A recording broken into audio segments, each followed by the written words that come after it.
চট্টগ্রামের রিয়াজউদ্দিন বাজারে একটি মার্কেটে ভয়াবহ আগুনে ৩ জনের মৃত্যু হয়েছে। এই ঘটনায় আহত হয়েছে আরও ২ জন। এতে পুড়ে গেছে বেশ কিছু দোকান। গেল রাতে তামুকুন্ডু লেনের মোহাম্মদিয়া প্লাজায় এই অগ্নিকাণ্ডের ঘটনা ঘটে। ফায়ার সার্ভিসের ৯টি ইউনিট ৪ ঘণ্টা চেষ্টায় আগুন নিয়ন্ত্রণে আনে। ফায়ার সার্ভিস জানায়, রাত ২টার দিকে মার্কেটের দ্বিতীয় তলার একটি মোবাইলের দোকান থেকে আগুনের সূত্রপাত হয়। মুহূর্তের মধ্যে তা পুরো মার্কেটে ছড়িয়ে পড়ে। ৮তলা ভবনের নিচের ৪ তলায় মার্কেট ছিল। উপরের ৪ তলা গুদাম ও আবাসিক হিসেবে ব্যবহার হতো। তবে আজ শুক্রবার সাপ্তাহিক ছুটির কারণে অধিকাংশ দোকান বন্ধ থাকায় ভবনে বেশি মানুষ ছিল না। বৈদ্যুতিক শর্ট সার্কিট থেকে আগুন লেগেছে বলে ধারণা ফায়ার সার্ভিসের। এতে কয়েক কোটি টাকার ক্ষতি হয়েছে বলে দাবি ব্যবসায়ীদের।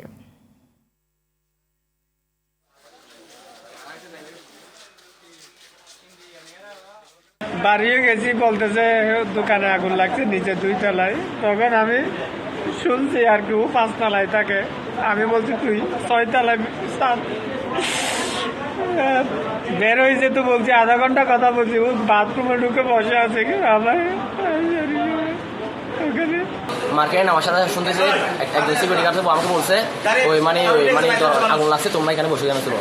আমরা সবাই দূরে গেছি, দেখতেছি এখানে সবাই আগুন লাগতেছে। এই মার্কেটটার নাম হচ্ছে রিজন কমপ্লেক্স। এইখান থেকে আবার লাগছে মোহাম্মদিয়া প্লাজা। দর্শক, চট্টগ্রামের রিয়াজউদ্দিন বাজারে রয়েছেন সহকর্মী সাইফুল মাহমুদ। সরাসরি যোগ দিচ্ছেন তিনি।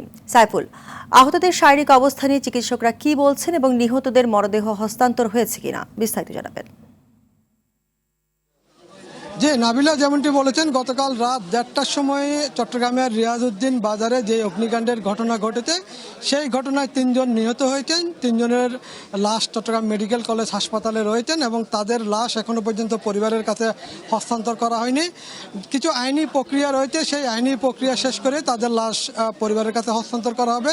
এবং যেই 2 জন আহত হয়েছেন তাদেরকে কিন্তু চিকিৎসা দেওয়া হচ্ছে এবং ডাক্তাররা জানিয়েছেন তাদের শারীরিক অবস্থা মোটামুটি ভালো আছে, তবে খুব বেশি যে মারাত্মক ক্ষতি হয়েছে সেরকম নয়। তাদেরকে হয়তো আজকে বিকাল অথবা আগামীকাল নাগাদ হাসপাতাল থেকে তাদেরকে রিলিজ দেওয়া হবে বলে জানিয়েছেন।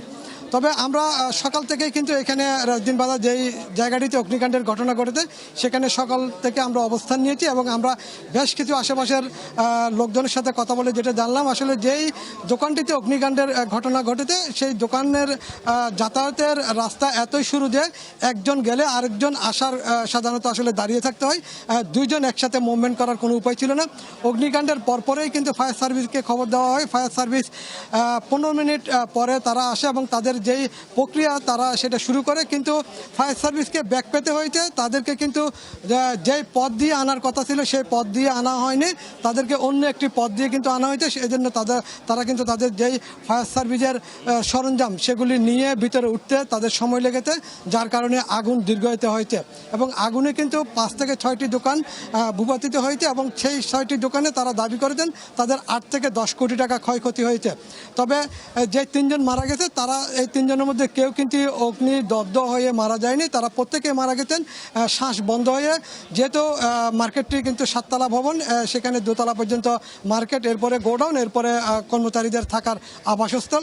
সেই আবাসস্থলেই কিন্তু ধীরে ধীরে ধোঁয়া যখন উপরের দিকে উঠতেছিল তখন পর্যন্ত তারা কিন্তু আসলে ভিতরে ধোঁয়ায় অন্ধকারাচ্ছন্ন হয়েছে এবং তাদের মুখের ভিতরে যেই ধোঁয়া ঢুকেছে সেটা তারা কিন্তু সহ্য করতে পারেনি, পরবর্তীতে ধীরে ধীরে মারা গেছে। এবং আমরা কিন্তু এও জেনেছি একজন বাথরুমের ভিতরে ছিল বাঁচার জন্য, সে কিন্তু বাথরুমের ভিতরে মারা গেছে। তাকে ফায়ার সার্ভিসের কর্মকর্তারা বাথরুম থেকে উদ্ধার করে চট্টগ্রাম মেডিকেল কলেজ হাসপাতালে নিয়ে গেছে। তবে আইনি প্রক্রিয়া শেষে বিকাল নাগাদ নিহতদের লাশ হস্তান্তর করা হবে বলে জানিয়েছেন। নাবিলা, এই ছিল অগ্নিকাণ্ড নিয়ে আমার কাছে এই মুহূর্তে সর্বশেষ তথ্য। ধন্যবাদ আপনাকে।